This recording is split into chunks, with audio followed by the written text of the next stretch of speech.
for posterity's sake and history value, thinking about the origin of Lobsterman, Maine's first superheroes. And in doing so, I have to begin at the beginning.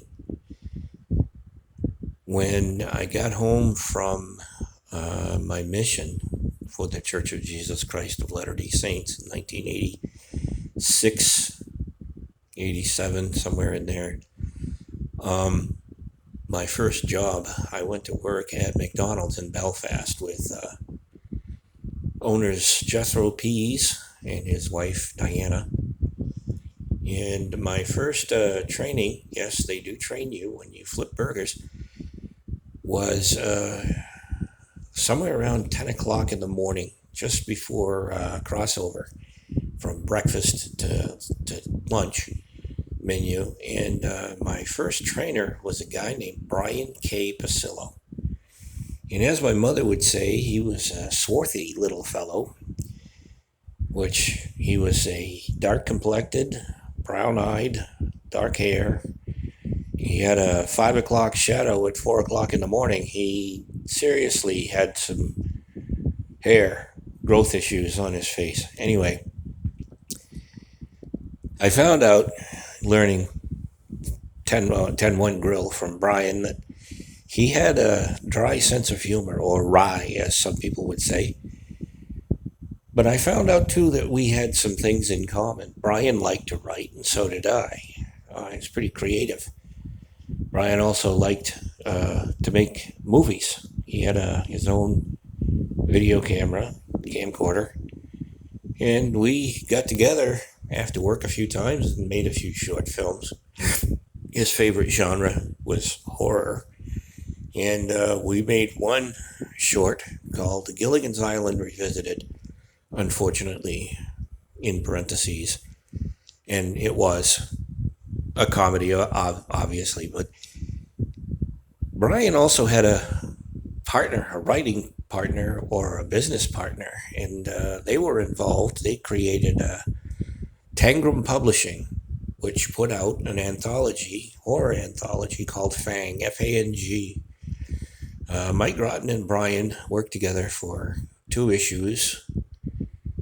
I came along and became an associate editor, was introduced to Mike, and they drafted me into that, and I wrote a few short stories for Fang, and actually co-wrote, because Brian did most of the writing. He was far better at literary talent.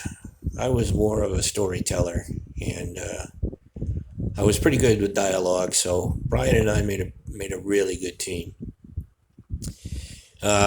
Somewhere just before the 3rd issue, they were going to have to not have 3rd issue go out unless they came up with some cash. So I bought Tangram Publishing from them for about $300.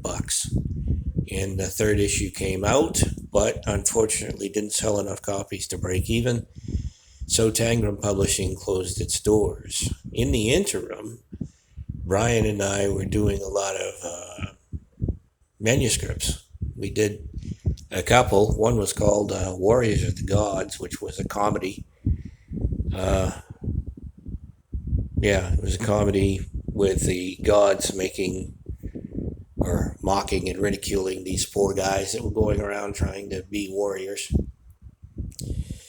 And unfortunately, Brian and I never really got to the serious point of submitting any to publishers, so that didn't take off. But in the interim, Brian and I discussed my concept for Lobsterman and his sidekick, Clamdigger. And Brian helped me flesh it out, and we turned out 10 issues. But in the turning out of these issues, we had problems, just like with Fang magazine. Money was an issue, struggling from one issue to the next. The cover for number 4, which is Lobsterman and Clamdigger standing in a heroic pose on a dock with the American flag banner in the background and a seagull perched on Lobsterman's shoulder. was supposed to be issue number one, color cover, but because of some threatened litigation, the artist who did it, Dennis Arbor, he wanted money. And turns out that he owed actually Brian taxi servicing him to the hospital for therapy on a broken ankle. But not in time. It didn't get settled in time for us to put out issue number one, which was the black cover with the gold lobster, done by Orrin Bump Scott.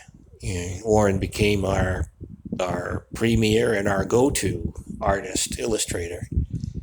Phenomenal Marvel comic Jack Kirby style, and I loved his work. But number four, the Dennis Arbor painting, became issue number four's cover, and thus began Lobsterman, Maine's first superheroes.